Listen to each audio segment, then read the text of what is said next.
ډېر محترم مسلمانانو، پنځه قسمه حاجاتو دپاره یو زبردسته یو اسانه وظیفه، یو اسانه فارموله. کوم مسلمانان چې غواړي چې پنځه قسمه داسې حاجتونه چې زمونږ ډېر اهم ضرورتونه دي، دغه پنځه حاجات چې دغه نه بغیر زمونږ زندگی نه تیریږي، دغه نه بغیر زمونږ زندگی به د مشکلاتو سره تر مخه وي، دغه نه بغیر زمونږ زندگی نامکمله ده. محترم مسلمانانو، دا پنځه قسمه انعامات دا تاسو د خپل لاسه یعنی بیللو ته تیار یې. کوم مسلمانان چې غواړي نارینه دي او که زنانه دي چې دا پنځه انعامات راته الله تعالی په زبردسته طریقې سره، اسانه طریقې سره راکړي، او دا پنځه هغه انعامات او هغه حاجتونه دي محترمو، یقینا چې دې ته ماشوم هم په انتظار باندې دی، دې ته بوډا هم په انتظار باندې دی، دې ته نارینه هم په انتظار دی، او دې ته زما هغه خویندې هغه هم په انتظار دي، او هغه زما خوږ نوجوانان مسلمانان هغوی ورته هم ډېر په غټ انتظار باندې دي چې دا پنځه قسم حاجات په الله تعالی زمونږ څنګه ترسره کړي، دا پنځه قسم حاجات په الله تعالی زمونږ څنګه پوره کړي. نو د هغې دپاره یو اسانه فارموله، د هغې دپاره یو اسان ترکیب، یو اسانه عمل انشاءالله تاسو وکئ، الله به راته دغه پنځه فایدې درکړي. او که دا زمونږ ډېر اهم ضرورت دی، زمونږ ډېر اهم د زندګۍ یو اهمترین موړ دی، یو اهمترین هغه کارکردګي ده په دې پنځو حاجتونو کې. محترمو، دا زما ستاسو ډېر اهم ضرورت دی، نو ویډیو پوره وګورئ انشاءالله چې په دې خبرو باندې تاسو پوه شئ او د عمل په نیت باندې واورئ. انشاءالله نورو مسلمانانو سره به هم د عمل او د ثواب په ذریعه باندې شریکوو. السلام علیکم ورحمت الله وبرکاته. ډېرو معزز او محترم او قابل قدر مسلمانانو ورونو خویندو، هغه مسافر کوم چې بهر وطنونو کې دی، الله تعالی د ټولو مسافرو له ډېرې خوشحالۍ، ډېرې کامیابۍ دنیا او آخرت ورکړي.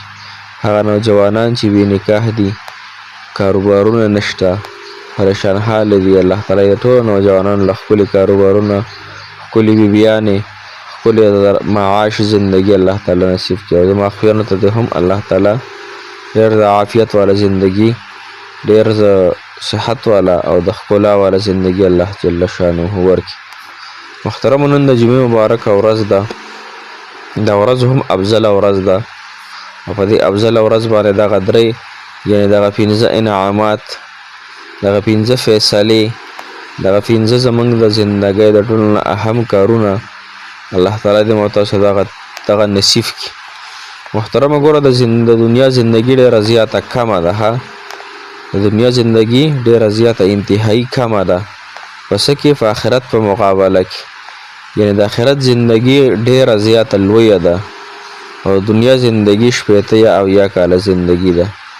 د محترمو او ګوره خبره داسې ده چې صرف د دنیا د خاطره به مونږ کار نه کوو، ځکه دنیا کې زمونږ لږ پاتې کېدل دي، آخرت کې زمونږ پاتې کېدل ډېر دي. نو کوم ځای کې چې انسان ډېر پاتې کېږي، ډېر اوسېږي، هلته د هیڅونو ډېر زیات حاجت وي، ضرورت وي. او کوم ځای کې چې لږ پاتې کېږي، نو داسې مو چې دلته مې ورځ نیمه ده، راشه لږه شان ځان سره چای او روټۍ وساته، بس یو ورځ د الله به یې تېره کړي. دغه رنګې د آخرت په اعتبار سره د دنیا زندگی 2.5 منټه ده. 2.5 منټه زندگی کې محترم مونږ وي دا مو نه کړه، دا مو نه کړه، هغه مو نه کړه، دا مو نه کړه.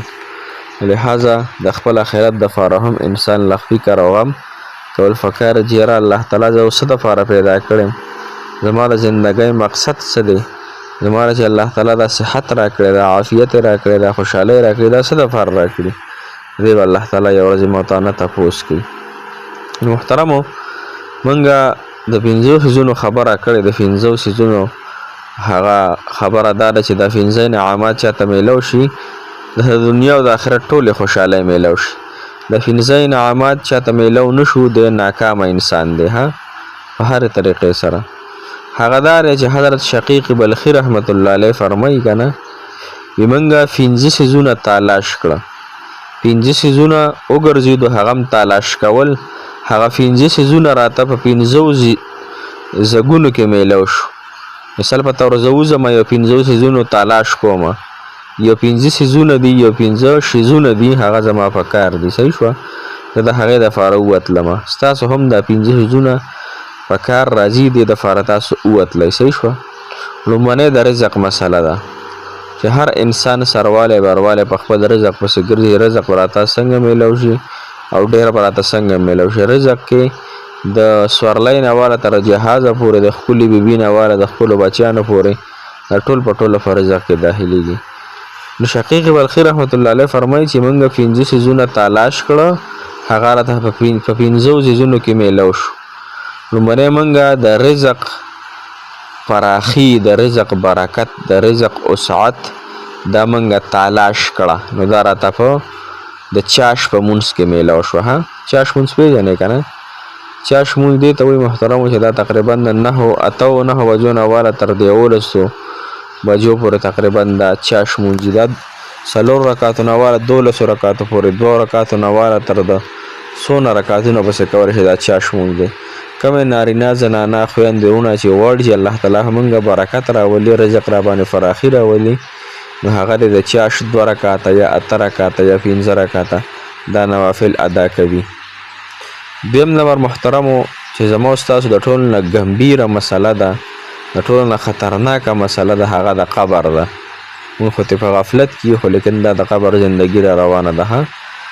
نو د قبر روشنایی، قبر کې خوشحالي، روشنایی، رڼا، قبر د تیارو ځای دی. دې کې روشنایی راوستلو دپاره شقیق بلخي رحمت الله علیه فرمایي چې دا د تهجد په مونځ کې موږ بیا مونځو. کوم انسان چې تهجد مونځ ډېر کوي د هغه په قبر کې به انشاءالله تعالی راحت وي، خوشحالي به وي او رڼا به ورته وي. بل محترمو کله چې انسان قبر کې کیدي نو دله 2 فرشتې راشي، منکر نکیر، دنه سوال جواب کوي. کوم انسان دی چې کامیاب شو باقي به دی هم بیا هم کامیاب وي. نو هغه شقیق بلخي رحمت الله علیه فرمایي چې هغه موږ تلاش وکړو چې د سوال جواب د منکر نکیر دا په څه کې پروت دی؟ نو دا په قرات کې پروت دی، یعنی په سبق ویلو کې، په قرآن په تلاوت کې، د قرآن په تلاوت کې، د قرآن په تلاوت چې څومره انسان ډېر کوي نو د منکر نکیر سوال جواب اسان وي.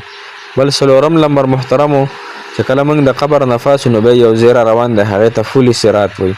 په هغې باندې به هر نارینه، نوجوان، زنانه، هر سړی تېرېږي. نو په هغې به څنګه موږ په زبردست یعنی په تیز د بجلی د فلق په شان تېرېږو. هغې دپاره همو تاسو لازم دی چې روزانه د خپل وس مطابق لږه صدقه کوو. انشاءالله چې الله تعالی به مو په پل صراط باندې بجلی د فلق په شان بوځي. بل محترمو بیا د پل صراط نفس به یو بل را روان دی چې هغه ته الله تعالی عرش وایي. د قیامت پر ورځ د الله تعالی د عرش د لاندې د سوري موږ وایي که نه، الله د خپل عرش د سوري لاندې ځای راکړي. هغه به هله میلاویږي چې کله موږ په تنهایۍ کې خپل الله یادو او په تنهایۍ کې د ګناهونو نه ځان منع کوو، په تنهایۍ کې الله تعالی ته جاړو. دا 5 خبرې دي. الله تعالی